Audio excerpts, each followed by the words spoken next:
This podcast is brought to you by the Arete Media Podcast Pantheon.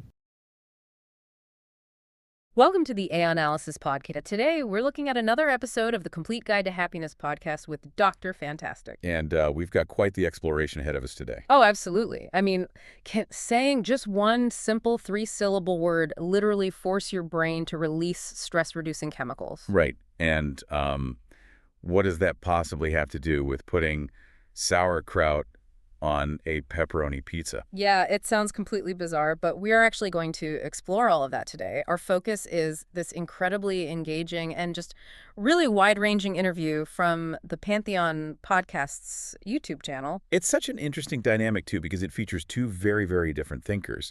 You have the host, who is this highly eccentric, perpetually energetic guy named Dr. Fantastic. He really is energetic. Oh, yeah, he doesn't stop. And then on the other side, you have his guest, Dr. Joyce Wangari. And she is a clinical psychologist joining the conversation all the way from Eldoret, Kenya. So our mission for this whole exploration today is to really sift through this delightfully chaotic conversation.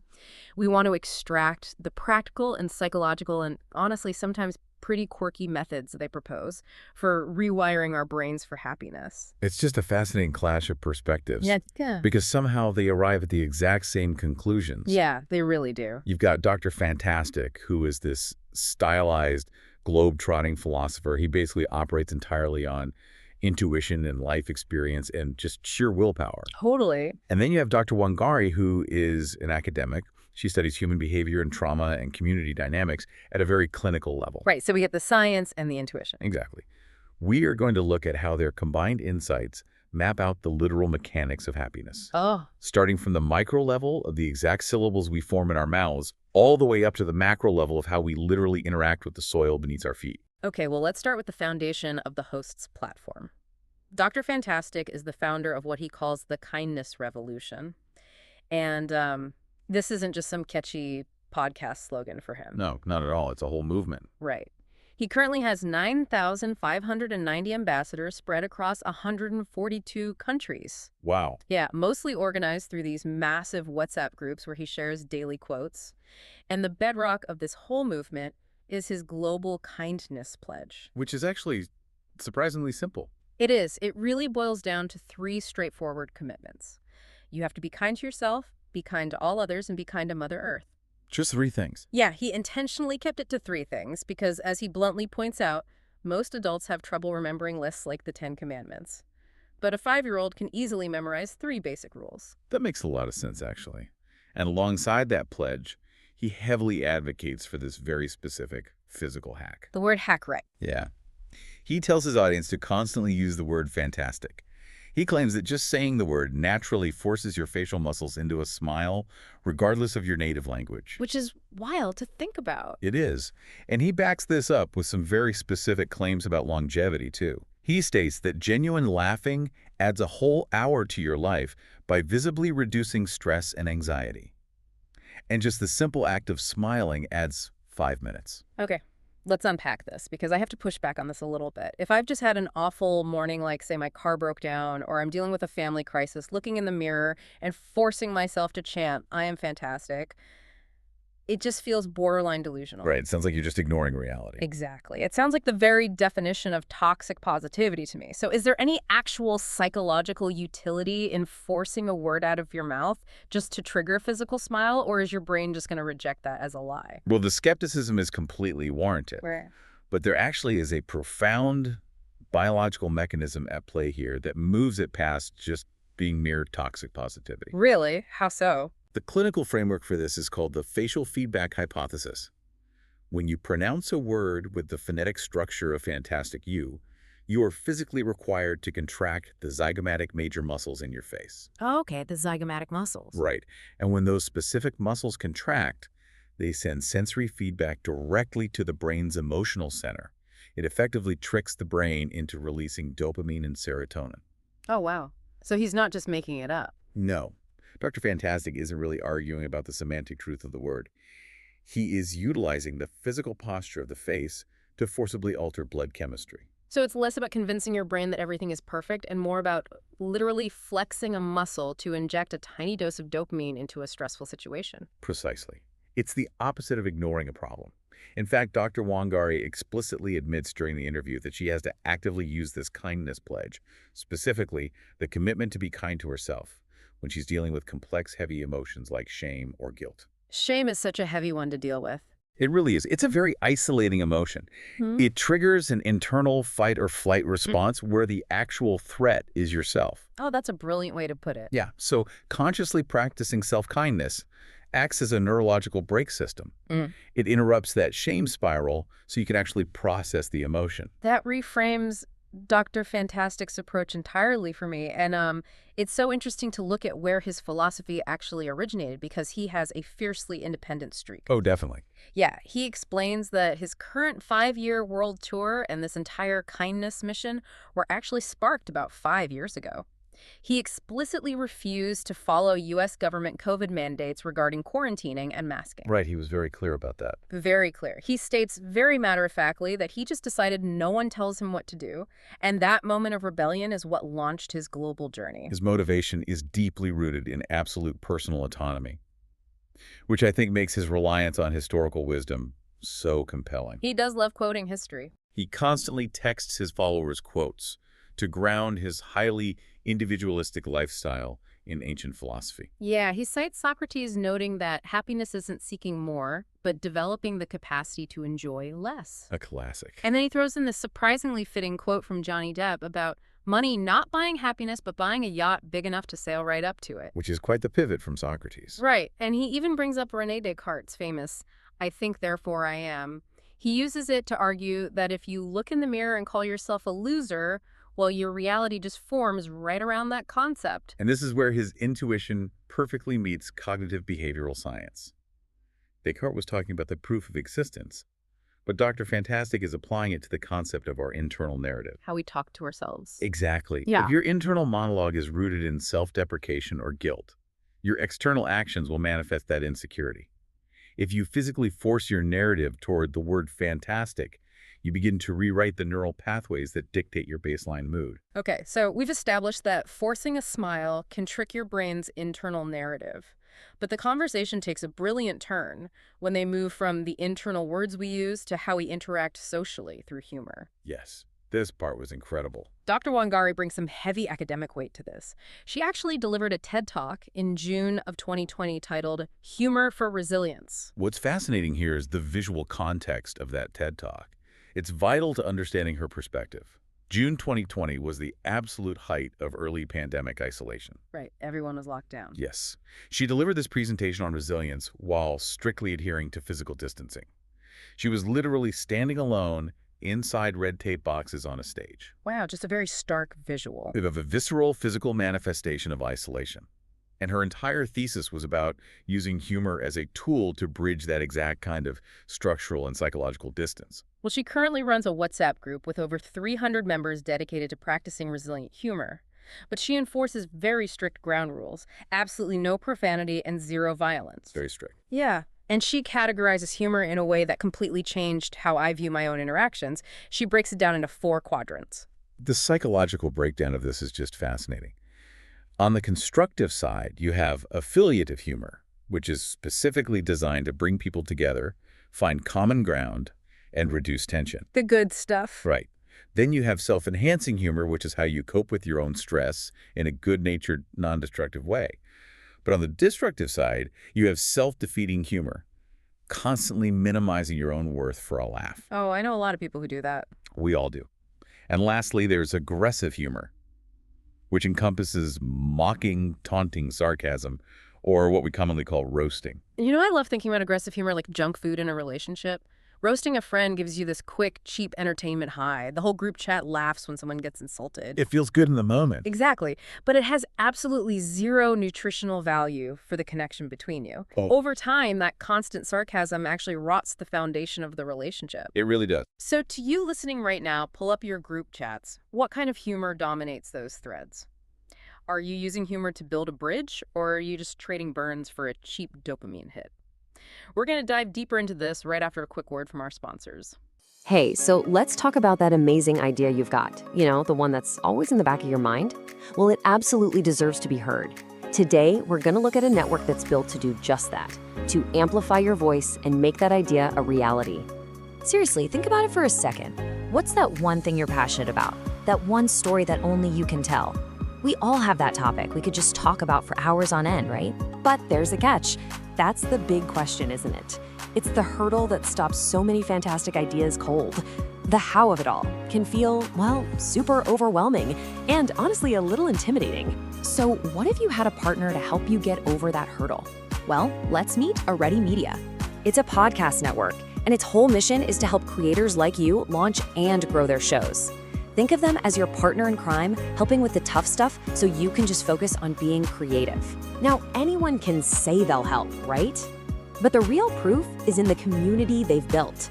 And you've got shows that dive into pop culture and revisit those childhood scares, like the Goosebumps crew, sitting right alongside shows that give you these sharp business insights, like Startup Cores with Salt, Arizona. And the list just keeps going. There are shows about self-improvement, deep dives into the magic of Broadway, even really academic explorations of classical music. It just goes to show you there's a space for every single kind of creator. It shows that no topic is too niche or, frankly, too bold. And this isn't just some static library of old shows. It's a living, breathing community. It's not just about making content, it's about celebrating it. For instance, they even host the annual Arete Awards to recognize the best shows on the network. And just to show you how active it is, here's the latest episode from the Average Intelligence podcast, which just dropped. Seeing this really drives home that the network is constantly platforming its creators and their brand new work. So after seeing all of this, the question is pretty simple. You've got the idea. You've seen that there's a community waiting. Are you ready to take that step and finally share your voice? And here's how you do it. The whole path from idea to launch is laid out for you right there. It's not just about podcasts. It's about the stories and the knowledge and the passion inside all of us. So, what's yours? Welcome back. So picking up on that point about aggressive humor, the stakes are actually much higher than just being polite to your friends. How so? Well, Dr. Wangari observes that men, particularly in her experience managing this large WhatsApp group, naturally gravitate toward that rougher, aggressive roasting style of humor. And she links this preference to a phenomenon Dr. Fantastic calls the insanity of humanity. The insanity of humanity. That's a strong phrase. It is. She argues that aggressive humor operates on the exact same psychological hardware as tribalism. It relies entirely on establishing an us versus them dynamic. Right, the classic concept of othering. Yes, othering. The moment a joke requires a victim, the brain begins categorizing people into in-groups and out-groups. When we other people, the amygdala, the brain's threat detection center, starts treating them with suspicion. And that spirals pretty quickly. It does. Stereotyping breeds fear. And on a macro level, fear breeds conflict. Dr. Wangari cites a staggering statistic during the interview. She notes that there are currently 32 ongoing world wars or major armed conflicts. 32? That is terrifying. It's awful. And she draws a direct, unbroken psychological line from the small-scale hostility of sarcastic roasting to the large-scale hostility of global warfare. Wow. So affiliative humor is an active suppression of the brain's threat response. It forces the mind to recognize shared humanity, which dismantles the fear that causes us to go to war. It's incredible to realize that a rule as simple as no roasting in the WhatsApp chat is genuinely a micro-level exercise in preventing human conflict. You are literally training your brain's threat detection system to stand down. You're disarming yourself psychologically. Exactly. But Dr. Wangari argues that neither of these mental tricks, like saying the word fantastic or practicing affiliative humor, will hold up if your physical body is completely alienated from the natural world. Right. It's not all just in the mind. So the conversation shifts from our mental environment into the literal dirt. Which introduces a core pillar of Dr. Wangari's work. She calls it the Utu Transformational Weekend. Utu is this beautiful Swahili concept. It's very closely related to the South African philosophy of Ubuntu. I've heard of Ubuntu. Yeah, it essentially translates to I am because we are. It is the profound lived recognition that an individual's well-being is inextricably tied to the collective well-being of the community. And to pull people back to this state of Utu, she shared an amazing anecdote. She took a group of 6 Nairobi city dwellers, along with a private chef who spent the trip cooking these incredible rich coconut dishes outdoors. That sounds amazing. Doesn't it? They took a 6-hour drive out of the bustling concrete capital deep into a slow-paced village in the scenic Rift Valley. And the revelation from this trip was genuinely shocking. It really was sad, actually. Yeah, these city adults brought their children, and Dr. Wangari discovered that some of these kids had never in their entire lives touched natural grass. They were viscerally terrified of it. They looked at a lawn and assumed it was full of snakes or hidden dangers. Just totally alienated from nature. Yeah, Dr. Wangari literally had to sit them down and teach them the physiological practice of grounding or earthing, which is just the simple act of taking off their shoes and letting their bare skin touch the soil. Here's where it gets really interesting. Taking these kids from a massive concrete metropolis and putting their bare feet in the grass is essentially forcing a hard reboot on a frozen computer. That's a great analogy. Their nervous systems have been running 50 background applications of urban stress and traffic noise and screen time. The physical grass acts like pulling the plug and resetting them to factory settings. But why is the human brain so susceptible to the artificial stress of the concrete jungle? Like, why do we default to keeping up with the Joneses? It comes down to sensory overload and the allostatic load, which is the cumulative burden of chronic stress on the body. We assume urbanization and digital connectivity bring us closer together, right? Right, that's the promise of technology. But the constant barrage of high-level stimuli keeps the sympathetic nervous system, the fight-or-flight mode, permanently engaged. Dr. Wangari points out the physical symptoms of this modern isolation. Today's youth have attention spans whittled down to 30-second TikTok loops. It's so true. They complain of screen-induced eye aches. And she describes this chilling image of kids sitting at the exact same physical table, completely ignoring the human being 2 feet away from them, just to text on their phones. They are literally losing the physical muscular skills required to look someone in the eye and exist in a community. They are. The parasympathetic nervous system, the rest and digest mode, requires physical safety cues from the environment to activate. Concrete blue light and constant notifications signal danger and urgency to the brain. So you never really relax. Never. Natural elements like soil, sunlight, and the smell of food cooking outdoors signal safety. Grounding isn't just a hippie buzzword. It is a required physiological intervention to turn off the brain's stress alarms. And we see this urbanization stress everywhere. Dr. Wangari talks about her own city, Eldoret, which is the 4th newest city in Kenya. The city of champions. Yeah, it has this beautiful legacy of producing Olympic champion runners who are out training on the dirt roads at 5 in the morning. But because it is a rapidly expanding city, it's dealing with massive growing pains. Like the traffic. Right, a complete lack of traffic lights, which causes daily gridlock and chaos. The stress of modernization is creeping in. Dr. Fantastic completely resonated with this, drawing a parallel to his own journey. His story was really a wild contrast. Totally. He talked about how he used to be caught in the exact trap of chasing wealth and status. He started with a 36-foot yacht, upgraded to a 39-foot yacht, and eventually bought a massive 65-foot yacht. Which sounds incredibly stressful to maintain. Right. But today, he has abandoned all of it. He lives minimally in a small condo. His whole philosophy now is that people need to stop complaining about traffic or status and just be grateful to be on the, quote, top side of the grass. The trajectory from a 65-foot yacht to a minimal condo is the ultimate physical unburdening. Both hosts are really arguing that complexity and accumulation, whether that means managing a luxury boat, navigating gridlock city traffic, or constantly refreshing a social media feed, are active physical barriers to happiness. He has to peel it back. Exactly. True grounding requires removing layers of insulation between you and reality. Which brings us to the final and undoubtedly the most bizarre segment of this interview. We are taking these lofty, high-minded concepts of shared humanity grounding and stress reduction and applying them to a highly practical, slightly chaotic everyday scenario. Cooking dinner. Cooking dinner. Dr. Fantastic includes an archival cooking segment in his show recorded in Muscatine, Iowa. And he decides to share what he claims is his closely guarded 50-year-old secret pizza recipe. Okay, you listening, I need you to brace yourselves for this culinary revelation. It's out there. It is. His secret to the perfect pizza is placing a thick layer of rinsed sauerkraut, or if you prefer, lightly sautéed red cabbage and red onions with soy sauce, directly underneath the mozzarella cheese and the pepperoni. Underneath the cheese. Yes, hiding fermented cabbage under the cheese. He swears it adds an unbeatable crunch and tanginess that changes the whole dish. Well, as deeply unusual as that flavor profile sounds, the recipe itself is entirely secondary to what happens during the actual cooking process. Exactly.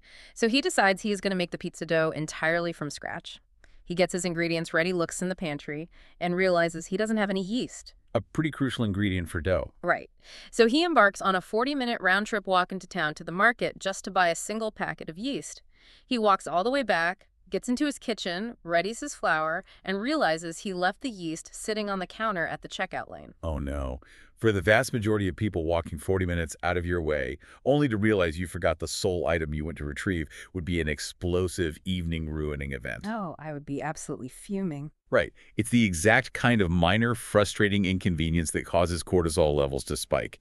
People snap at their spouses, they yell at their kids, abandon the meal, and just carry that foul mood to bed. It totally ruins the night. But how did he handle it? He just laughed out loud. He calmly looked up a substitution-used baking powder instead of yeast and kept right on cooking his weird cabbage pizza. Didn't miss a beat. Not at all. He uses this tiny kitchen mishap as a micro-lesson for his audience. Never let traffic, bad weather, or forgotten yeast upset your internal peace, because chronic stress literally kills you. So to our listener, how often does a minor inconvenience like forgetting an ingredient ruin your entire evening? This raises an important question because the kitchen mishap is actually the ultimate psychological training ground.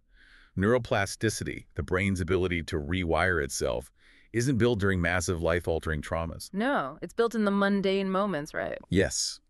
Rolling with the punches when the yeast goes missing is the exact practical application of the resilience and self-kindness that Dr. Wangari was talking about earlier. If your nervous system completely redlines over a baking powder substitution, you simply do not have the emotional regulation required to handle real grief, real shame, or real conflict. The kitchen is the gym where you build the muscle for the heavy lifting of life. Which brings us to the core takeaway from this entire exploration. Happiness is not an abstract concept floating in the ether. And it certainly isn't an accident. No, it is a highly active mechanical daily practice. It is found in the literal physical contraction of your facial muscles when you choose to say the word fantastic. Right. It is the intentional, conscious choice to suppress your ego and use affiliative humor to build a bridge rather than roasting someone for a cheap laugh. Exactly. It's the sensory shock of putting your bare feet into the Rift Valley grass to remind your nervous system what the earth feels like. And it's the stubborn refusal to let a minor inconvenience spike your cortisol. Every single one of those examples requires agency. You have to actively choose the word, choose the joke, take off the shoes, and let go of the anger. You are the architect of the mechanisms that dictate your peace. And that leads me to a final thought I really want you to consider today. Building on Dr. Wangari's stark warning about screens eroding our ability to connect. If, as the science shows, our physical facial posture and our specific word choices literally shape our internal reality and our blood chemistry. The feedback loop. Yes. How is the physical posture of looking down, hunched over a glowing screen, silently reshaping our capacity for you two? How is that closed-off, downward-facing physical stance eroding our shared humanity before we even utter a single word to the person sitting right across the table from us? The body keeps the score of our isolation, and that is a posture we all really need to evaluate. Thank you for joining us for this analysis today. Take a moment to step away from the screen, maybe find some grass to walk in, and above all, take a moment to be kind to yourself. Until next time. Come with me to discover the transformative power of kindness and the joy it brings.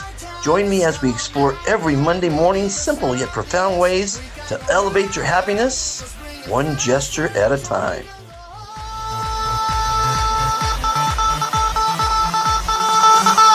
Wow, fantastic, baby. Dance.